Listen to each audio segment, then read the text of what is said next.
guys, I thought I'd take advantage of the drive to just make a video for today. Hope y'all are having a good Monday afternoon. The way that my schedule works is I'm off Saturday through Tuesday, and Mondays are usually the day that I'm going to be able to put a little more time into creating something to put on the channel. Not to say that I don't work on, different little things any other day, but especially the weekends, my attention is a little more divided. Obviously, I want to be present, with the family, and don't want to lose that priority. So I do, work on little sketches here and there, and maybe jot down some ideas for videos and whatnot. But Mondays and Tuesdays are probably going to be the biggest days for me to create some content, to record, maybe do a little bit editing. Yes, I finally did get a editing app. That first video was kind of rough, kind of raw, but in all reality, I kind of just want to keep it that way. I think once you start getting into a lot of editing and effects, you kind of lose that authenticity. So yes, I make an excuse for my laziness and really my ineptitude probably, but I really do. I like the conversational dynamic as far as just talking. We don't need all that fancy stuff. And if you feel like I do need it, just let me know. So anyway, for this specific video, I did want to talk about a couple of things that had been on the news. I've been noticing a lot of, I'm obviously, Trump is all over the news, thankfully. I am very, very happy that he is back in office. I think that we have a lot to look forward to in the next 4 years. And just how he has set the tone this past week, hitting the ground running. All those executive orders, and then letting Homan off the leash, and just letting him do what he does. He's a pro. He's gonna go out and he's gonna do exactly what he said he would, and he's cleaning up communities. And one of the things that I feel that is so, I don't know, it just doesn't make sense to me, is how these sanctuary cities are saying that they're going to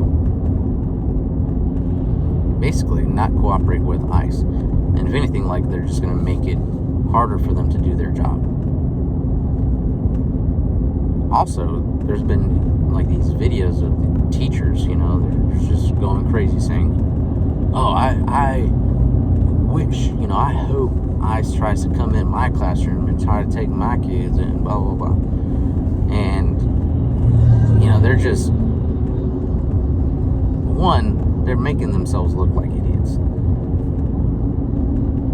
Do they really think that ICE is targeting these teens specifically just because they're immigrants or illegal immigrants? Trump and Homan have been clear that the priority is violent criminals, criminals in general. Why don't you want these criminals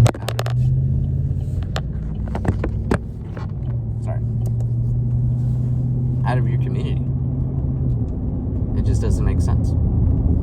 How can anyone with a brain argue against that? Whatever. They're gonna be in for a rude awakening. And I can't wait for the first video of a teacher who tries to get in the way of ICE, because they don't know what students could have done. Like, I'm not saying that these kids deserve to be manhandled or anything like that, but I mean, then again, you don't know what they're guilty of. If they pop up with a criminal record, they're going to be targeted and they're going to be out, and the community is going to be safer for it. And that's coming from a Hispanic, but my family did it right, and the majority, like, I kid you not, so many Hispanic families, Hispanic individuals who have done things right, they heavily criticize those who just come in here and want to take advantage of, what the Biden administration, the precedent that they set. And again, guys, sorry. And that's just not what the majority of immigrants think. That's not what they want. Obviously, if people were doing it the right way, we wouldn't be having these issues. So anyway, that's my 2 cents on it. I'm glad Homan is going after him. He's a bulldog. He's gonna go and do what he needs to do, and he's gonna empower the leaders under him to do that. So looking for good things to come out of that, and for it to keep moving steadily. Like, if anything, things might increase. Secondly, I did want to mention, Pete Hegseth, another great name, another great pick, in my opinion. Little, I don't know, under the radar, I think, for most people. Probably for the majority of the people that, were paying attention to the picks and whatnot. But I didn't really know him too much. Interestingly enough, I listened to Sean Ryan podcast, his episode with Pete, maybe the week before he officially got the nod from President Trump. And so I was able to really just kind of keen in on his ideals and what he was going to bring to the table. Instantly, man, you knew this guy was a stud. I mean, his record, and there's been a lot of people that say, oh, he's not qualified, he's not experienced enough, he's never done this, he's never done that. But the people that he served with, in general, have said that he's got the character, he's got the leadership qualities, and obviously Trump thinks that. So only time will tell. And I think that he's going to be so different. He's going to be one of those guys that instigates change, and that's exactly what Trump is wanting. That's what this country is needing. His biggest thing is to make warriors again. How can you argue against that?